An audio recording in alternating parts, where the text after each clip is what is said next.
Last episode, we came up with a plan to kill Scorpia for a Rune Pickaxe and ways to get the stats required to do so, part of which is 75 Thieving. So it's going to be about 50 hours for 65 to 75 Thieving. I want to make the most out of these hours by doing some passive trading in between, something that will also help work towards that 75 Thieving goal.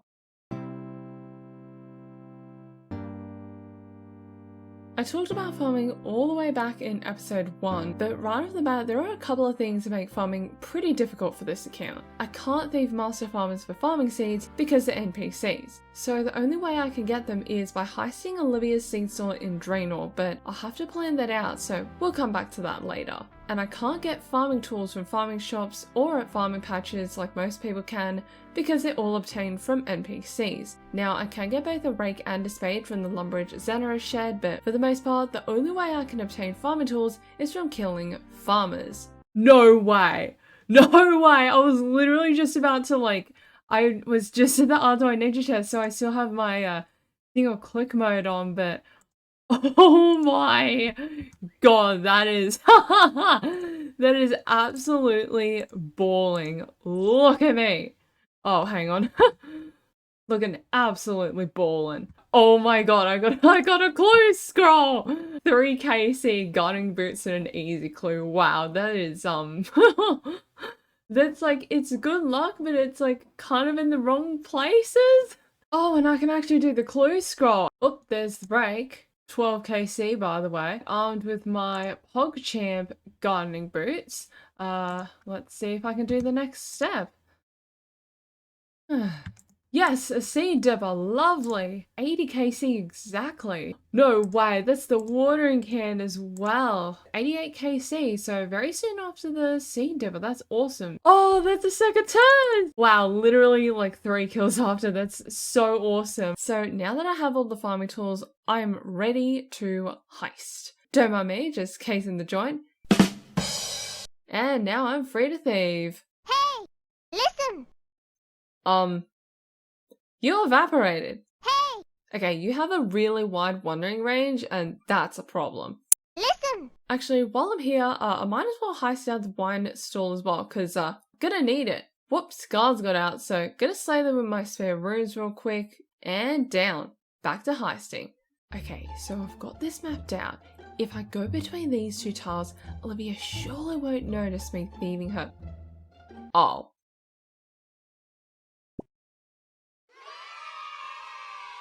Alright, the guards got out again, so I think I'm done for now. Did not get many farming seeds. Alright, and the first farming XP rolling in. Wait, I need a bit of angle for this. There we go.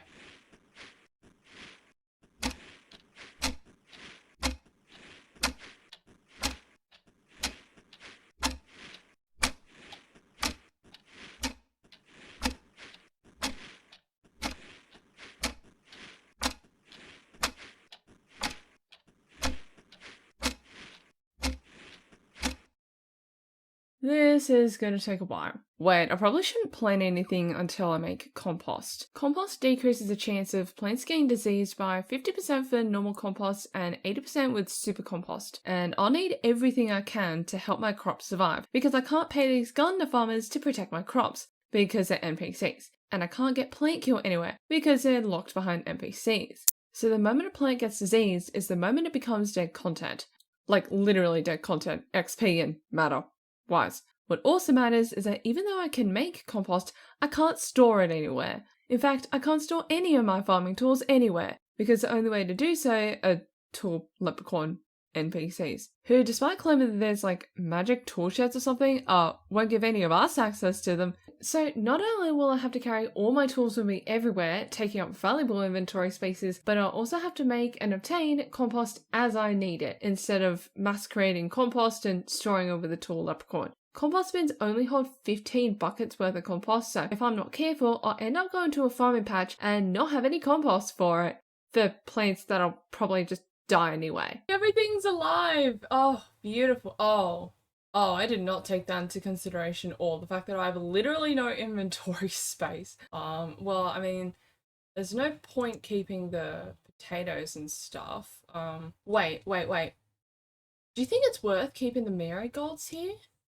It might be worth keeping the marigolds here because I think, oh, okay, yeah, so marigolds actually protect onions, tomatoes, and potatoes. I completely forgot about that. If I keep marigolds planted here, it is a guarantee that potatoes, onions, and tomatoes won't get diseased.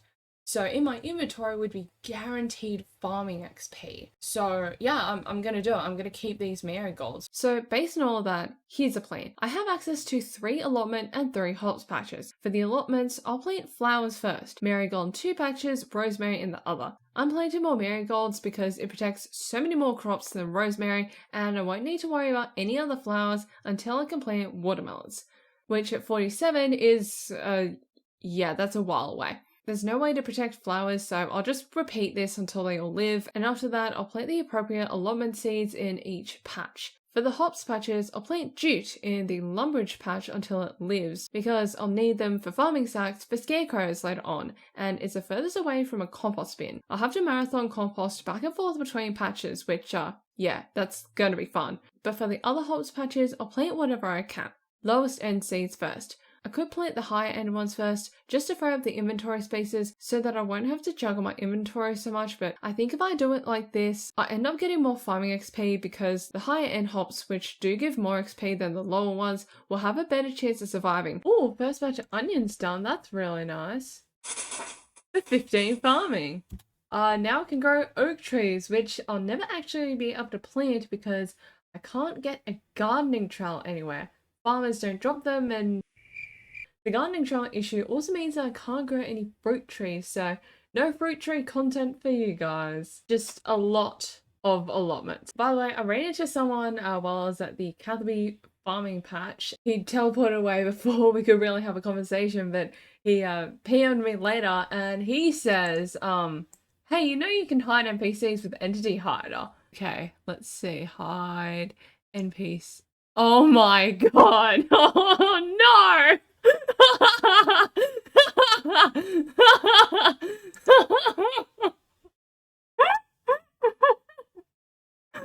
I've spent like 400 hours on this account. Probably more. I have 90 cooking and 88 fishing, and I just realized that.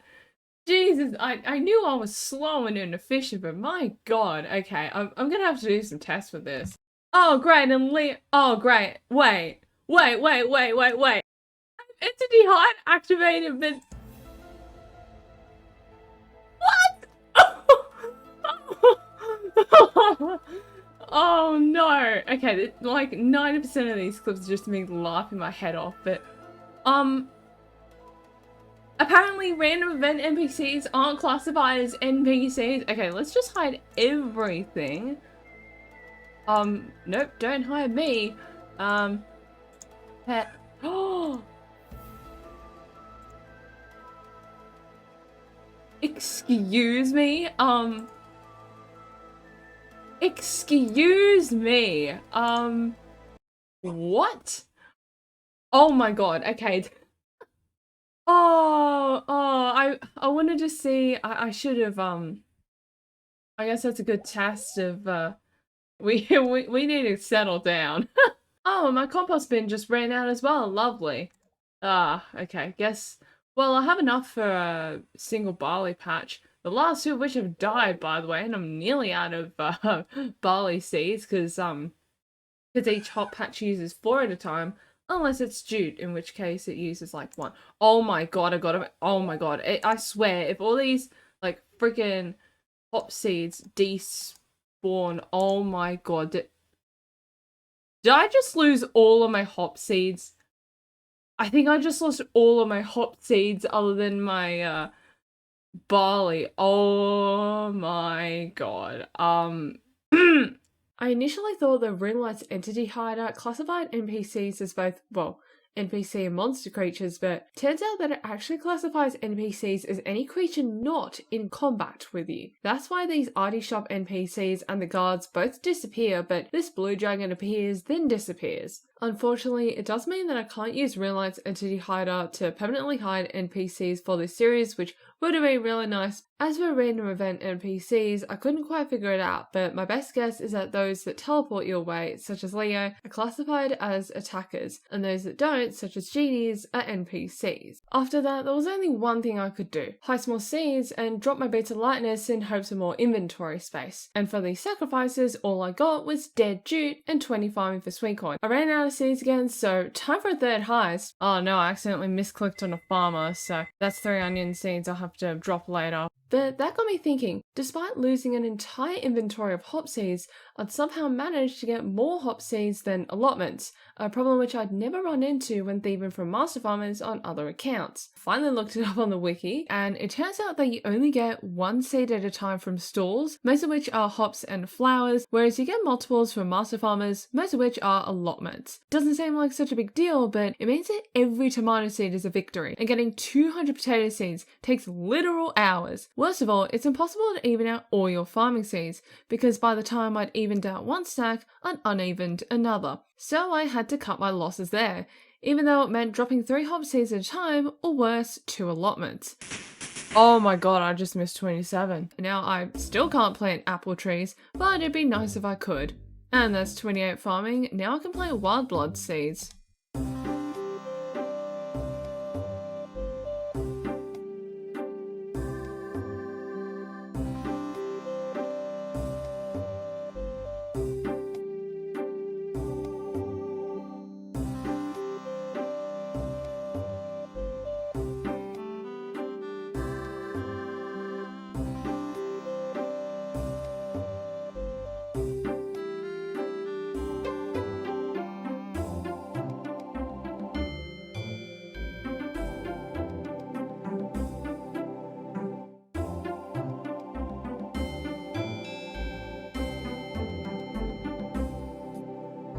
And at this point, nearly at the finish line for 47 farming, I realised that I should have been making amulets a bounty for a 25% chance to use 1 allotment seed instead of 3, something that only occurred to me after I'd gotten a steel pickaxe for B-roll clips. But I crushed the opal, and the jade I'd gotten in the hopes of making a necklace of passage mostly for kicks, and since I can only get them as uncommon drops from handguards, they're not worth actively farming. So I just thieved the final round of seeds and got right back to it. Oh nice, it's the first wild blood seeds that have actually survived, on the last possible round too. Also, side little note, I was in the middle of a run and I was like, oh, what if I dug up these plants? And it says, dig up these healthy plants? Why would I want to do that? And that's 47 farming. I can finally grow watermelons. This took super long and I thieved very few nature runes, but now I can set up what I'm going to call my dream farm. Because I didn't just train farming for the minuscule thieving XP, I actually want to cook a bunch of fun things one day. Things like summer pies, tuna potatoes, gun pies, like those obscure foods that nobody really cares about because fish exists. And I want to set up all my farming patches so that I can do this as conveniently as possible whenever I get to it, hence the name Dream Farm. But I also want to use up all my extra farming seeds for extra XP. So to do both, I harvested jute for farming sacks for scarecrows, and here's a piece of content that nobody uses unless it's to make a strip of cloth for, I think it's a regicide quest, but anyway. Oh, I can make 2 sacks, yes, as expected. Oh, wait. Okay, I need to put the game sounds on for this. Okay, it's probably way too loud, but...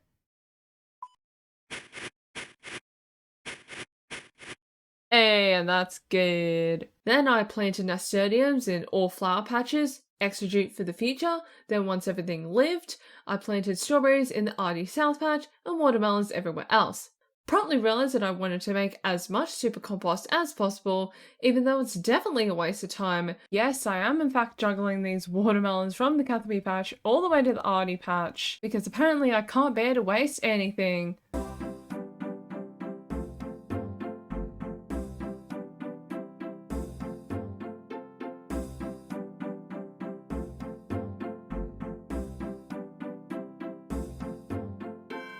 And we made it, so now I'm just gonna dump everything in here. in favor of super compost. Forgot to keep 2 for scarecrows, so I did that. Also, I thought I'd be able to put grain in these sacks, but apparently not. Got a bronze spear from minotaurs, filled the sacks with hay, and actually, can this bale here work as well?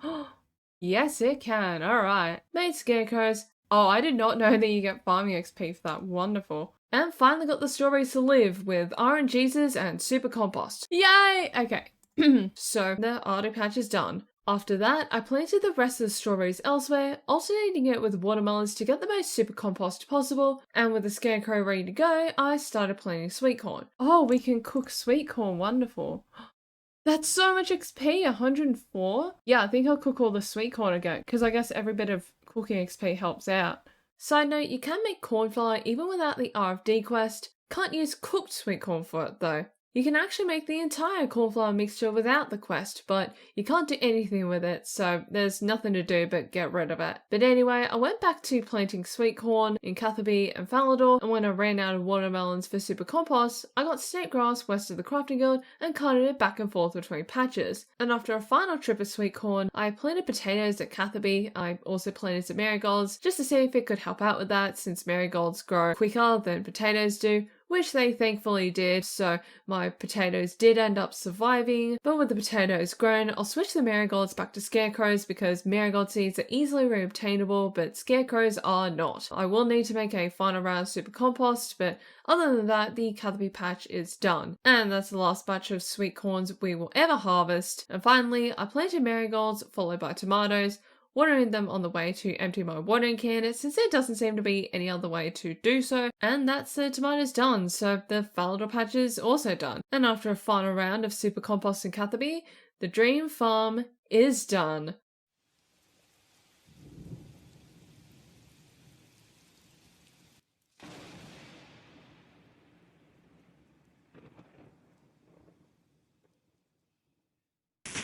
Oh my god, I just missed 27. Now I still can't plant apple trees, but it'd be nice if I could. Okay, so the Isle of Souls just came out, and apparently there's a lot of cool item spawns for snowflakes. I'm nearly 28 farming right now, so I'll get there really quick on this trip, but after that I will head over to the Isle of Souls. And that's 28 farming. Now I can plant wild blood seeds.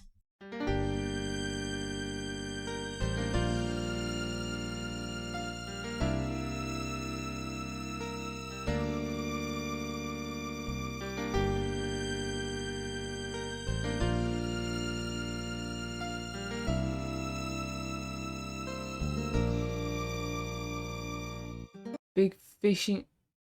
Hang on, there's a big fishing net. Wow. Wow. Are you serious? That literally means I didn't have to catch shrimp and anchovies until level like 68 fishing. I could have just caught whatever big net fishing gives.